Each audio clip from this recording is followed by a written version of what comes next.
Welcome to the Bluffton Biblecast. This episode is a part of a special series that is completely different from our regular Bible reading plan. Each episode in this series will interview a Ukrainian family who is currently living in Bluffton and attending one of our apostolic churches. The language barrier can make it difficult to know how to welcome them at church, so we hope that by these interviews, it will provide you with an opportunity to get to know them just a little bit and be able to greet them easier. We hope that you will find their stories interesting, appreciating their past and empathizing with their current challenges. And in doing this, we hope that you will find a place of common ground with them, and that by listening, you will be inspired to welcome, love, pray for, and engage these families. So thanks for joining us today. I'm Miranda Craighead, and I am joined by Hannah Carr. Hannah, could you introduce our guest today? Sure. Our guests live with Andy and I. Alina is the mother, and she has two daughters, Donna and Mariana. But Mariana is not here in the recording studio today. So they have been with us since the end of August. So tell us about yourself, your family, and ages. Мене звати Аліна, мені 36 років, і я маю... My name is Alina. I have two daughters, Donna and Mariana, and I'm 36 years old. Hi, I'm Dana. Actually, my full name is Bogdana, but Americans can say it correct way. So you can just call me Dana. And I'm 18. All right, thanks. So also Mariana is a fifth grader at Bluffton Middle School, and she's 11. So could you tell us what your job was in Ukraine, Alina? В Україні я працювала в школі. За освітою я вчитель історії України. Я в школі попрацювала... In Ukraine, I was a middle school and high school teacher of Ukrainian history and government. I taught for 15 years. Okay, great. But what about you, Donna? I was just a student. That's all. What grade were you in? Or have you graduated? Actually, yes. I'm a student of university. Okay. Sweet. Now I'm second year student. What are you studying? French. Ooh. Je parle français. Un peu. And how are you continuing to do your university education since you've been here in America? Just online. Okay, great. All right, so can you guys tell us about what life was like in Ukraine before the war? What are just your average days? What did life look like? Actually, I'm really reading books and just being the student. That was pretty good. Yeah. And also we spent time together and a lot of fun things. Good memories. How about you, Alina? Tell us about your days. Планувала поїздки. Дуже любила подорожувати нашою прекрасною Україною. I would teach at school during the day, and I did normal household chores and maintain the family schedule. I really like to travel in Ukraine because it's such a beautiful country. There are a lot of places that I have not been yet. I hope after the war I can get together with friends and keep traveling. Great. Thanks for sharing that. It sounds like a lot of good times and fun memories. And how about pets? I know you guys really enjoy animals. Did you have any of your own pets? Yes, we had two dogs, Ralph and Bella. Okay, wait. Did you say ducks or dogs? Second variant. Dogs. Okay. Just wanted to clarify. And also we had a cat. His name was Banan, like banana. What color was he? Yellow? White and ginger. Okay. But his tail was ginger and... Тому банана. Like a banana.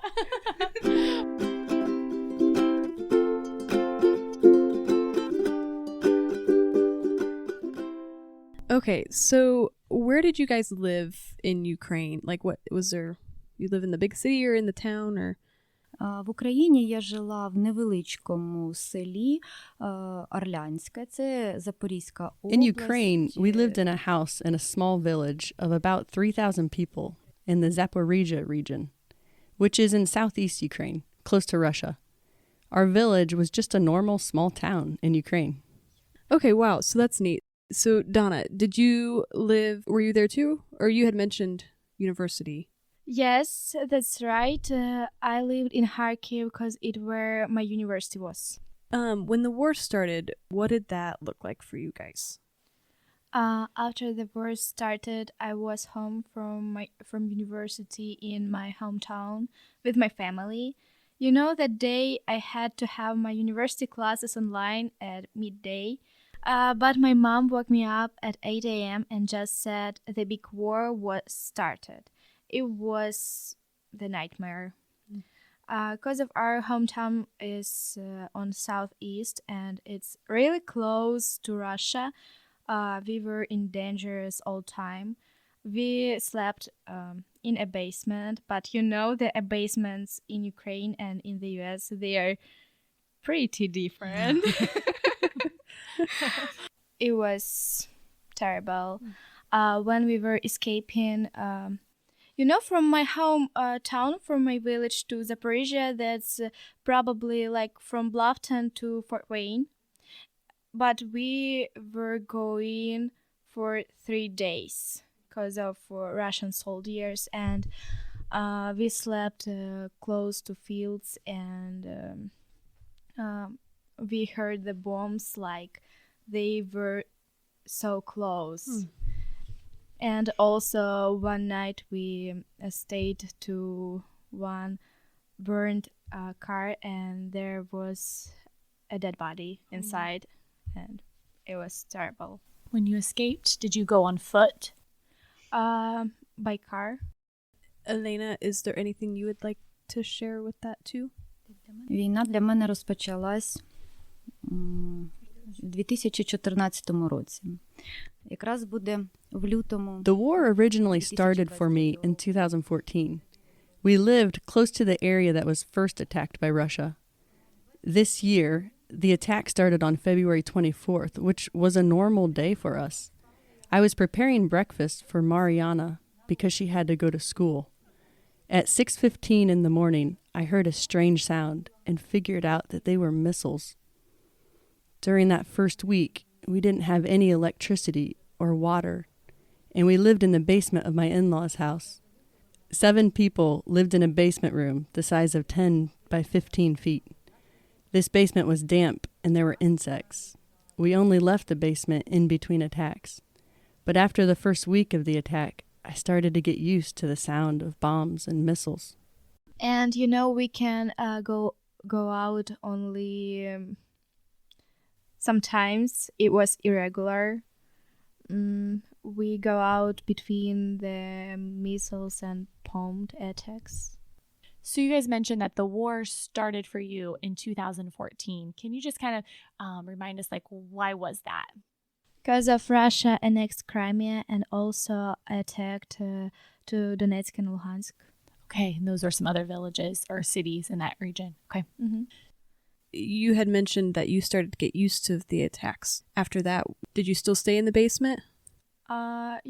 Actually in April, in the end of April, probably in May, we just started to live in our house because we just used to it. But a lot of houses in my village, they are bombed now. Yeah. So how did you eventually get out of Ukraine?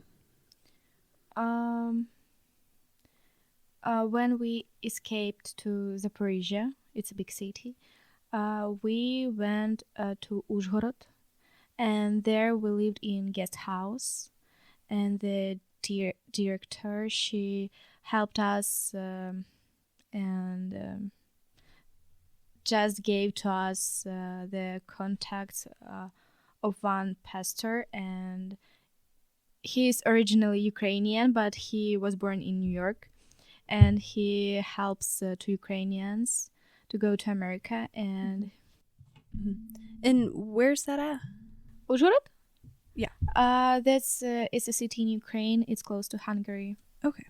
So is there anyone you left behind in Ukraine? Так, у мене в Україні залишилася сестра. племінники. We left our hometown Чоловік. before you needed a passport to leave. But my sister and her mother-in-law couldn't come with us because her mother-in-law is in a wheelchair and couldn't walk. Since we left the area, they are now living under Russian occupation, and it is impossible to leave unless you have a Russian passport, which they don't have. My husband and nephew are currently in the Ukrainian army. So I'm sure I could only imagine if I was leaving my country and going to a completely foreign culture, the things that I would miss from my homeland. So Alina, can you tell us what are some of the things that you miss the most about your beloved Ukraine? Найбільше я сумую, що я не встигла забрати I miss all the фотографії photo своїх albums of my маленьких. children that I had in my house. Also, I miss my sister and hugging her. And I miss the delicious rolls that the bakery in my village made. Oh yeah, I can only imagine how that must feel to not be able to spend time with your family and just the delicious food. Oh, yes, I know American bread just can't compare. Oh man. Okay, so Donna, what about you? I miss the most my friends. Mm-hmm. And also, it sounds weird, but I miss waking up at 5 a.m. and go to my university, because if I wake up later, I could be late. And I have really long way to my university. That's probably 1 hour and a half. That's how long it takes for you to get there? Yes. And in my way to university, I have a lot of bakery shops. Okay. That sounds really good. That's really good. I'm so thankful to be here, and I'm so thankful to Hannah and Andy that they allowed us to be the part of their family. We sure feel like you guys have been a great addition. Oh, for sure. So, what is something that has surprised you about the United States? Has there been anything that maybe you didn't expect and you got here and you were like, oh? Спершу, що мене здивувало і дивує до сих пір, це незрозумілі міри вимірювання. Your system of measurement is so strange and completely took me by surprise. Фунти, фути, милі, унції. Feet, miles, pounds, ounces, Fahrenheit. Для мене це взагалі щось неймовірне. This is incredibly different. I am used to the metric system, and your system is so strange. Okay, well, I know this is not going to be bread, but what has been your favorite American food? Alina? You're waving your hand in the corner. I like pumpkin pie. And sweet potato. It's delicious. Good deal. Well, what about you, Donna? To be honest, I don't like American food at all, but one thing what I like is donuts. Ooh, yeah, donuts. Donuts. Is that not a Ukrainian food? We have donuts, but that's the one thing which is more tasty here. In America, okay. Only one thing. So, Alina and Donna, the people who are listening would love to get to know you a little bit more. What is a way that we can do that? I appreciate when people introduce themselves and take an interest in me.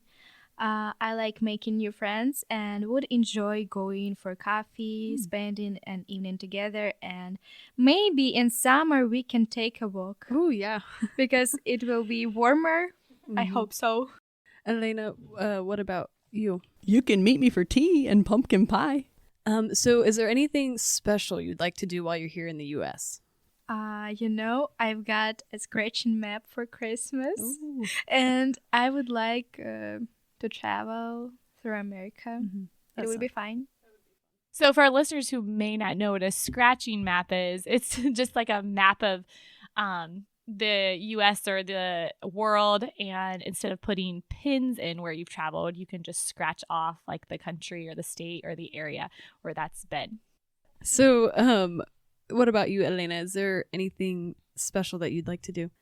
Я дуже люблю читати. Одна з моїх найулюбленіших книг – це віднесення I really вітром like the Маргарет book Міч. Gone with the Wind, and I'd like to go to places that the main character, Scarlett O'Hara, went to, such as North Carolina, Charleston, and Georgia. Yeah, that sounds like a lot of fun.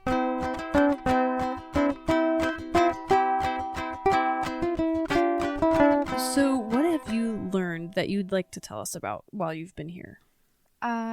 We never know how life's circumstances will go. We can make plans, but we must learn to be open to change. So with that, how would we best pray for you guys? You can pray for our family and friends who are staying in Ukraine. You've been attending here at the AC Church with Andy and Hannah. Did you attend church in Ukraine?